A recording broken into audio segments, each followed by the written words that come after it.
everyone and welcome back to the channel. Thank you very much for tuning back in for part 2. We are going to be checking out tracks 6 through 12 because there was a bigger track, a 10-minute long one in part 1. We ended on a really good note because track 4 and 5 are my two favorites by far, and I am hoping that I continue to be impressed all throughout this thing. So, the first one we're going to be listening to today is Father Electricity, track number 6. And I'm super excited to get into this, so let's go. What am I hearing right now? That sounds so strange, but I love it. And you know what? Wrapping around to the title, it does have a somewhat electric feeling. I don't know what's going on, but I'm digging it.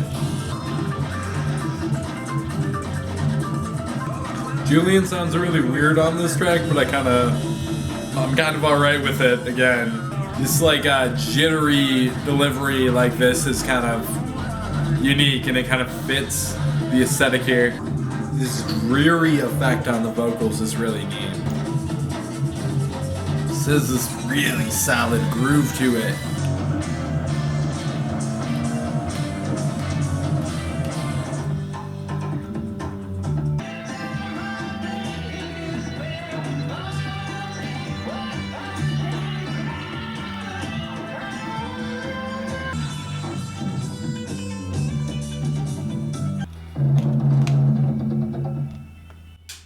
Neat.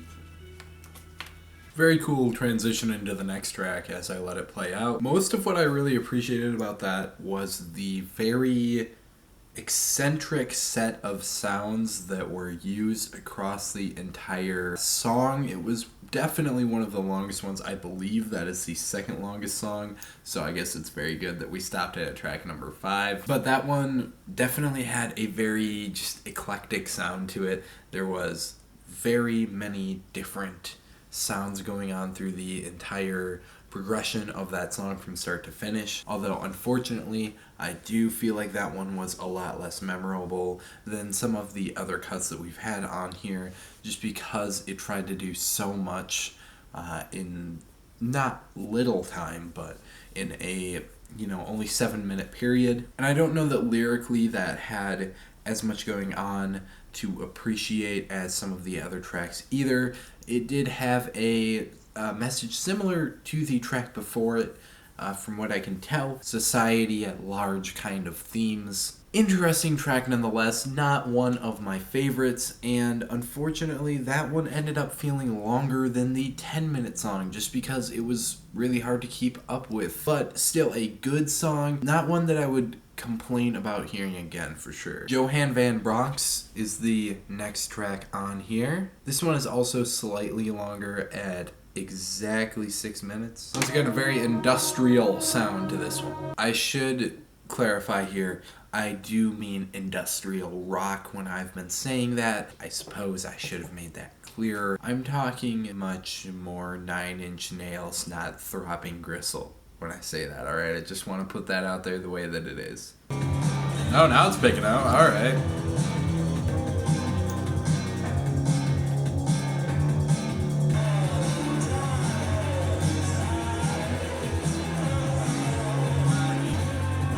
I really love this riff.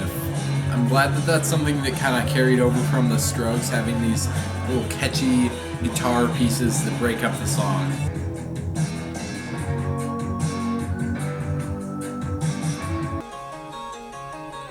That sounds really neat.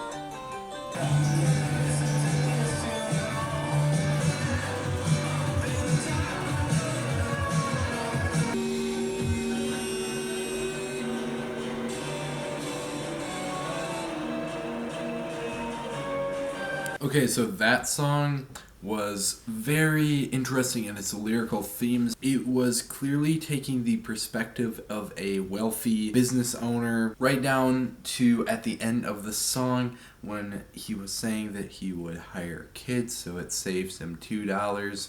I'm assuming that means, $2 an hour. Kids working for minimum wage rather than, full-grown adults with bills who can't afford to take a job like that. Seems like some very relevant commentary because, You know, we got fast food jobs, that sort of thing, where there's not huge amounts of openings for especially younger teenagers, except for those jobs where they want to pay less to the employee. And just getting out of that world, very relevant, and I appreciate that piece of commentary there.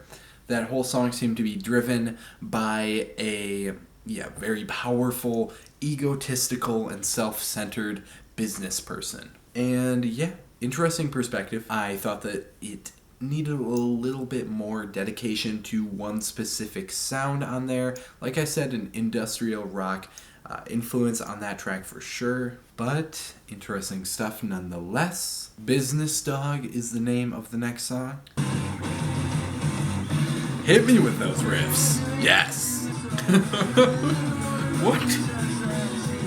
These lyrics are crazy. Oh. This chorus got so much grit to it. This is so Kurt Cobain sounding. Like, I can't be the only person who thought that that very gritty section there sounded very Kurt Cobain. I thought that this was kind of cool, and if I'm picking up on something that's a little bit, different than what people might have the consensus on, I just want to throw it out there and thought that it was an interesting note. Just like the last song, this one seems like it might have a lot to do with, like, big wealthy business owners and their greed, and I noticed those lines about license plates. Now, if you get a custom license plate, it's called a vanity plate usually. And vanity is a very distinct word that correlates well with these themes and ideas. And the fact that they want to show off that much, like they probably wrote their name and need everybody to know that, on top of the fact that they're paying more money for something that's not really necessary. That's smart. I thought that was really smart, if that's what I'm supposed to be getting from it. Love that. Some, like, sick riffs. Damn. Damn. That was cool. Shit. I like that a lot. That was pretty decent track. Another one of my favorites. We had a very brief lull there, but I think we're definitely back on track. Like I was saying, another song definitely focused on some greedy corporations. Talking about that perspective, I think that there was some really smart lyricism on that one. The metaphors, the comparisons happening on there were really, really solid. Okay, next track is Xerox. What is Xerox? Need to do some Googling. Workplace and digital printing solutions. Business services. Probably sticking with that last thing. I'm not sure if this corporation did something kind of like greedy or manipulative, but like there could be further context in that if there were some big news stories, especially at the time. Another more ominous sounding track.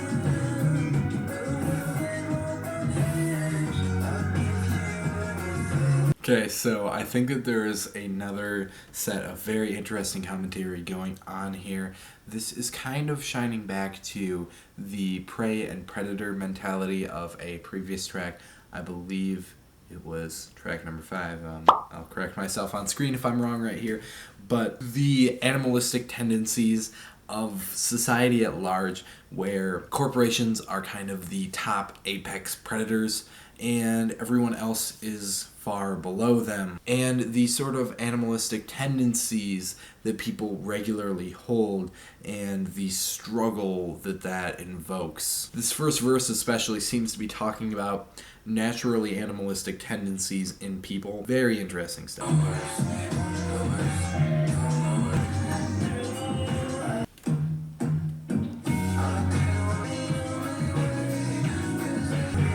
This track has a really steady groove to it, and I do like that quite a bit.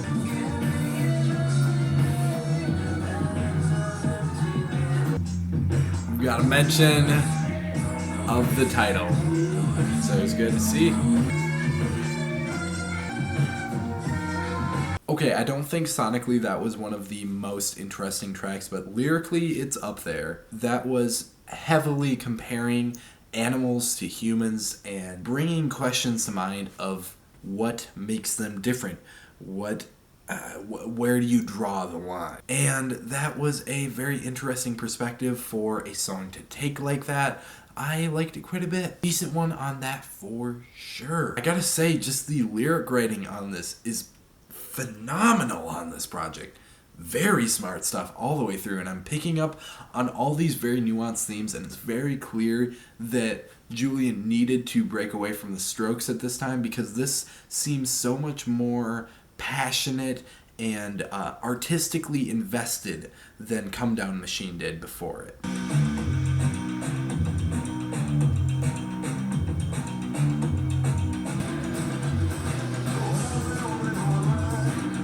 Vocal mixing is very cool on this track. I love this glitchy sound to it. I really like some of the sounds that are being brought up on here. So this song seems to be much more in the perspective of the opposite side of the regular working class person, and this constant struggle to either get a job or stay at your job, or this, that, or the other thing really. Getting to work, not even switching out of your clothes, just, coming home, sleeping, going back. That whole grind. It's really a kind of grim reality, but that is the commentary that is being presented on this track, I think. Nice. That sounds awesome. Very cool. So this goes even further into specifics than I realized, and I think that that's really cool. I didn't necessarily pick up on who Doc Luke was referring to at first, but of course now I realize that is the producer, record label executive, Dr. Luke, who, had a lot of very interesting lawsuits and has a somewhat bad name as being a very greedy corporate person. And I think that mentioning specific names on here, throwing a little bit of shade, is kind of cool. Talking about owing Dr. Luke a Mercedes on here is just like nice, because you're owing money, or at least trying to make money for the big corporations, and that's where this young aspiring musician is stuck, even though they are, waking up, trying to find other jobs, trying to find a second job maybe. The guitar tuning is really abnormal, but it really fits the abnormal tone of everything going on.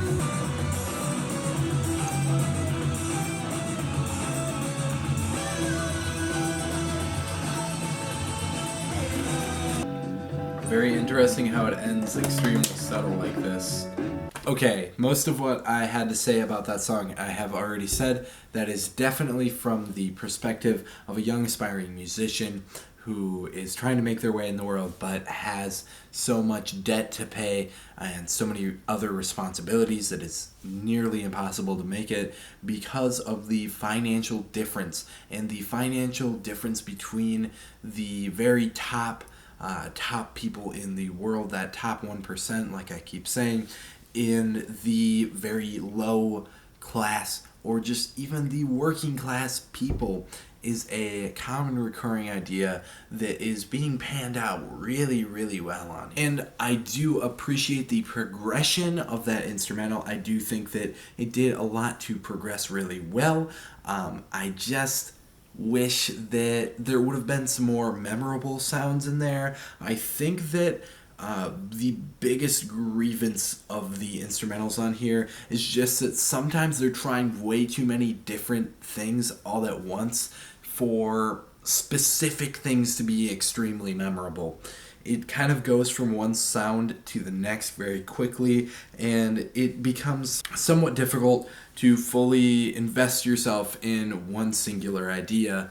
And I think that maybe some simplicity, or just really make it a little bit more straight to the point, maybe cut down the runtime of certain songs. Like, I don't think that one needed to be 6 minutes long. But otherwise, pretty pleased about that song as well. Next track up is called Nintendo Blood, and this particularly stood out to me as one of the most interesting track titles. I saw this right away and thought that this was looking like it was going to be a very interesting metaphor, because the thing that comes to mind when I hear about that is the whole incident where on Super Nintendo, the Mortal Kombat game was actually completely censored and the blood in the game was hidden. What I believe this is going to compare to is consumers not getting the full picture or the full product, getting partial justification for what they deserve from the big greedy corporation. This also could have something to do with the fact that censorship exists. I'm excited to see what this is all going to be about. This is already very different sounding. I already find it very interesting, the lyric in here that it's mentioning subliminal messaging, playing your records backwards to possibly hear some different meaning. I don't know that I'm really crazy about this kind of robotic filter over his voice right now.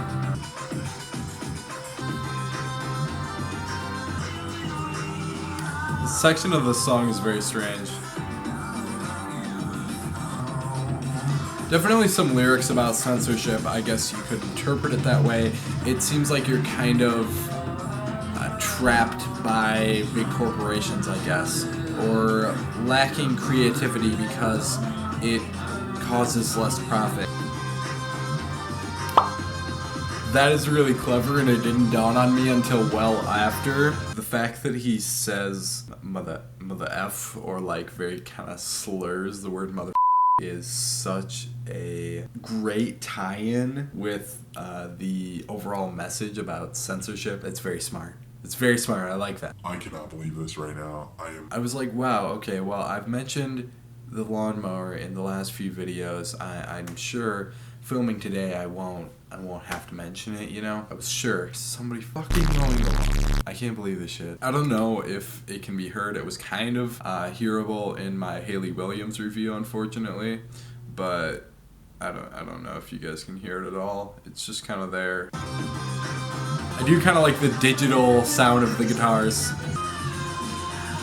Alright, decent track. Unfortunately, the second half of this album has intrigued me a little bit less sonically, but that's not to say there's not some extremely interesting ideas, because there definitely is. I sound a little bit like a broken record here, saying the same things over and over again, but I wish that it focused a little bit more. And you guys have already heard what I have to say as far as that goes. I think that it applies to Nintendo Blood as well. I already kind of discussed the meaning of that song, and I don't know that there's really much more to add in that way. It feels like you're kind of in this box because censorship exists and you have to do certain things to meet the expectations, and creativity is limited somewhat by that. The final track is Off to War. Actually, one of the shortest songs, too. Interesting. That is an intriguing line. I like that a lot. This kind of makes me think of a darker version of that closing song on Come Down Machine. It's very, like, old sounding. This song sounds very dark. It's very hopeless. Kind of a sad note to be closing out on, damn. Very dark closer to this album, somewhat hopeless, and he is waiting for the tyranny that the album talks about to end. He is going off to war, whether that be in a literal or metaphorical sense. In the first track, he wants to be in this war. He wants to get into this struggle, and this may be someone who is young, just growing into adulthood, growing into this new, very cold and savage world where it's hard to get by, and you can see that there is a lot of talk about greedy corporations, and I feel like Julian Casablancas is a great person to talk about this very thing, because being such a huge band in the music industry. I am sure the Strokes